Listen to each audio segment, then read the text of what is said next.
Hello, darlings. I am Cassandra. Welcome back to my channel. Thank you so much for coming. For those of you who are new to my channel, child, let me introduce you to the Jungle Beauty Goddesses, the life-size fabric sculpture dolls you see sitting behind me. I created these dolls myself, and as I was sewing them, they would not stop talking to me. And this led to my Jungle Beauty Goddess book series, which is a juicy, sensuous story about human evolution, Jungle Beauty Goddess spell rings, ancestor money. In today's video, I want to talk to you about I want to give you some tips on how to accomplish your dreams and goals with ease and grace, child. I feel like in a lot of my videos, I give you guys a lot of angelic magic or magic. I love magic, by the way. But I don't want to mislead you. I do not want to mislead my viewers into thinking that the angels swooped down and that is how I was able to accomplish 2 master's and a doctorate degree. So I have a GED, associate's degree, a bachelor's degree, 2 master's degrees, and a doctorate degree.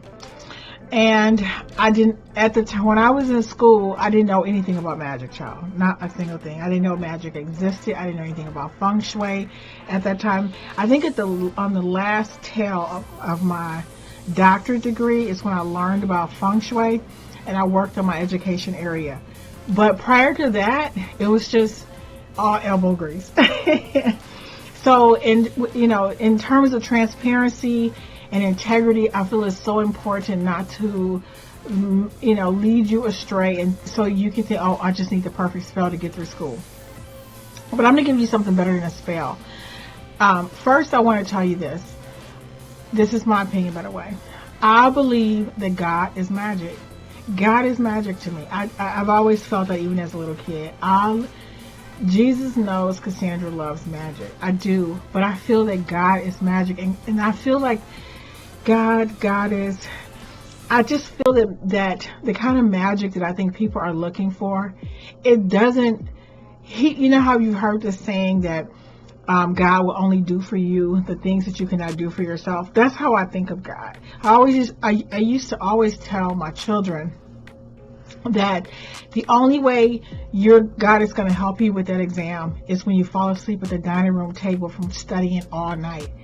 I feel that magic and God is the energy that steps in when you have done everything humanly possible. When you filled out the application to the best of your ability. You know what I mean? Like, the magic doesn't just say, okay, we're going to just fill out the application for you. We're just going to make life amazing and easy for you. I don't think magic works like that. You have to do your part. And like I'll always say, magic only works with elbow grease. The fumes of elbow grease. That's the only time I feel that magic really works. You do your part. So let's just say you want to do really well in an exam. Now, there is magic to help you improve your memory, but remember, you still have to study.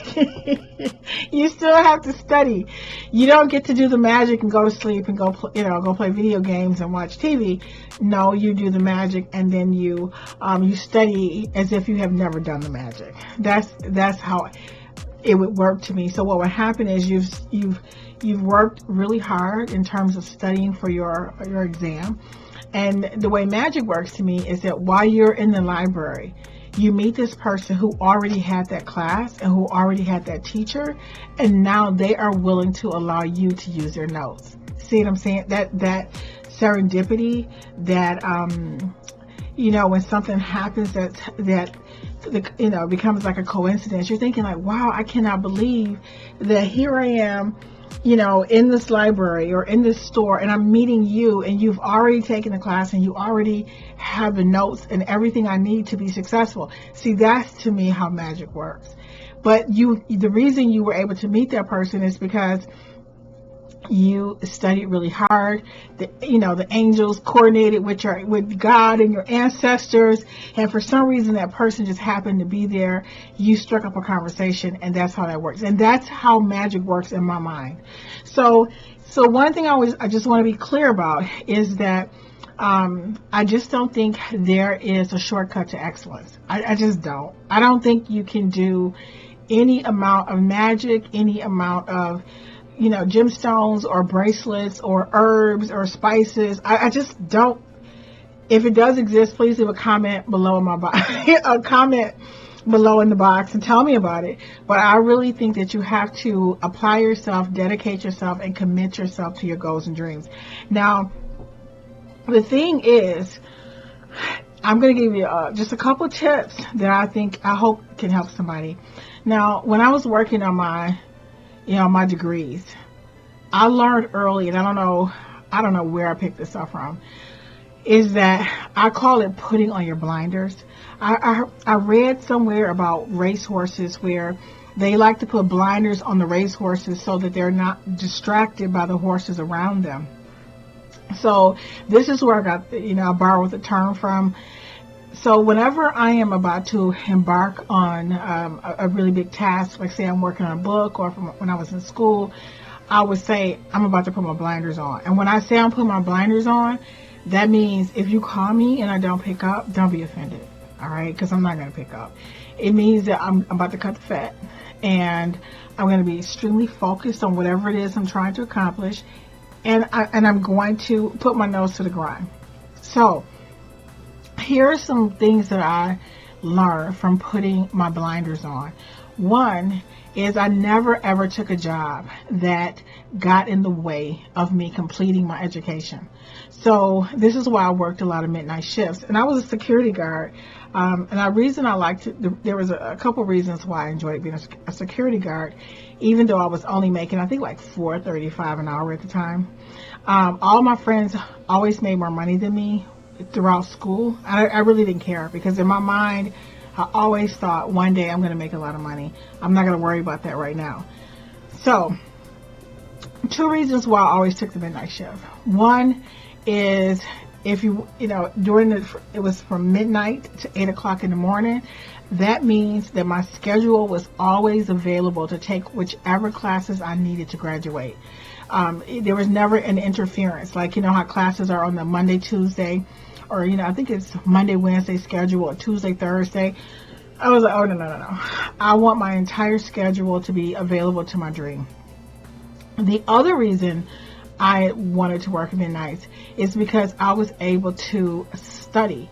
Yes, I could study because no one was there. I would have these rounds to make. I would sit at this desk in these really, fancy buildings. And I think every hour I had to walk the entire building, and then I had to log, everything that I saw, and that was it. And I was usually there by myself, or I had a partner. But we were, we weren't talking. And even if they wanted to talk, I'm sure I would ignore them. So in between that, while sitting at the desk, I would read, and I would do my homework, and I would study, and then I would catch the bus from downtown Detroit to, Henry Ford Community College. And I was always a little sleepy because I had been up all night, but I always took between 12 and 18 credit hours. So the thing I'm going to tell you guys, I don't care what the goal is. Put on your blinders and make sure that everything in your life fits around your dream. I don't care if it's a relationship. I mean, I was young, but relationship, job, if you want to interfere with me completing my education, this means that me working here becomes my destiny. And that was just not my plan. It was like, no, this is not my destiny. My destiny is I'm going to finish my degree so that I can, do something else with my life. So one, put your blinders on. That means you're going to watch who you interact with, how often you interact. I really didn't have a social life. There are songs that come out today that I have never heard because during that time I had my blinders on. I wasn't listening to music. I wasn't hanging out. I pretty much caught the bus because I didn't have a car from downtown Detroit to Henry Ford Community College. So the other thing I want to tell you, and I want to make this video short because I'm trying to make my video shorter, is I always tell people, and There is no such thing as a bad teacher. If you could just take this in, guys, listen. This is one of the lessons I learned really early in life. And I mean, what I'm telling you now, it doesn't just apply to your job. This applies to life. When I say that, my kids are students sometimes. They're teachers sometimes, and they'll say, "Oh, the teacher, they don't speak English well enough for me to understand." That's not an excuse to me. I feel like as long as there are other resources, you can, find a tutor, you can go to the Learning Center, you can go to YouTube. As long as you are able to read, you really don't need a teacher. I mean, not that way. Once you learn how to read, there are so many resources. Now, what teachers are really there for, in my opinion, this is just my opinion, is we are there to vouch. We're there to vouch for your ability to be socialized. School is an institution of socialization. There is someone to vouch that you're able to reach deadlines, you're able to write papers, that you're able to be consistent, to complete a project, to have follow through. That's really what we're there for. Because if you can read I would say at least 90% of the content, you could really teach yourself if you apply yourself. So when I say there are no bad teachers, your job is to figure out also, it's not just about the content, because it's kind of tricky. It can get very tricky. Some teachers are sticklers about, you coming to class on time. Now, that teacher doesn't care how well you know the content, how well you do in the exams. They become offended if you miss class or if you come to class late. See, that's going to be an employer in the future. That's maybe your mate as well. You know what I mean? But that's their lesson. And you didn't figure it out because you get your test back and you realize that they've taken points off for like minor problems, like little things. And you're thinking like, why is this teacher so picky? They may just have a little, a little chip on their shoulder because you come to class late or you miss a lot of class. Some teachers want you to laugh at their jokes. You got to figure that out. You got to figure out, well, maybe I should just chuckle a little bit. Maybe I should just, pretend that I'm interested. Whatever it takes. Some teachers are there because they don't really care if you come to class or if you're late, as long as you're able to show that you know the content. Some teachers, do you understand? Some teachers really don't care. I mean, let's just be real. But you have to figure out, okay, if the teacher doesn't care, then what is the lesson? Is it the lesson coming from the group members in the class? Is the lesson coming from waiting the last minute to register so that I can end up with this teacher? Guys, if you look at life in terms of everything around me is here to teach me a lesson, to help me reach my full potential, to help me take accountability for whatever it is that I want to accomplish in this life. There are no bad bosses. Every boss is there to teach you, to give you a strength, about, you're coming to work late or getting your reports in on time. Everything that happens to you in your life is a microcosm of something, of the macrocosm of something bigger. And as soon as you realize that you are just in training for greatness, and that's seriously, when I say greatness, that is whether you want to be a teacher, on your own business, it doesn't matter, but you're always in training to reach your full potential. So the thing I want to say is this, guys. Yes, I will do a lot of videos about magic and spells, and because I love it. But I don't want you to get it twisted and think that has been my life, because it has not been. I have worked very, very hard. I've really, worked minimum wage jobs. I put a lot of work into, to school and to just being even when I was skipping school, and I just want to say this before I go, my favorite degree of all of my degrees is my GED. There is no degree I love more than my GED. I call it my degree of grit, endurance, and dedication. I never had the same pride. I've never had the same passion for any of my other degrees, but there was something about getting my GED out of high school. When I took my GED, I had 9th grade credit hours. I was a troubled teenager because of a traumatic event that happened to me in middle school, and completing my GED, to me, it was, I remember I actually earned my GED the same year that I was supposed to graduate from high school. And a lot of people looked down on it because they thought it's a general education diploma. But it opened, to me, it was about my self-esteem. It was about me moving forward. It was about me. And yes, my journey was not going to be the same journey as my classmates, but it was about believing in myself. So I'm just going to say, yeah, you know, in the process of me showing you magic, and I do think there's, if you're going to do any magic, guys, please, any magic, please focus on the magic.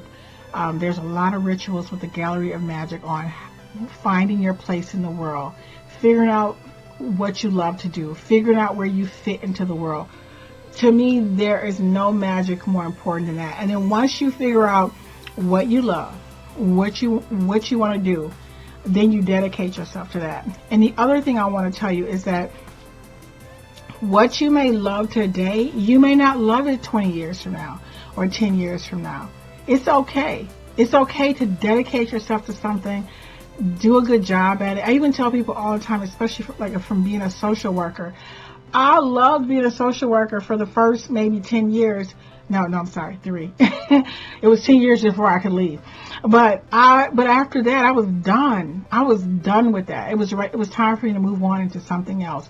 So you find something that you love, dedicate yourself to it, learn the lessons from it, give it your all, and continue to blossom.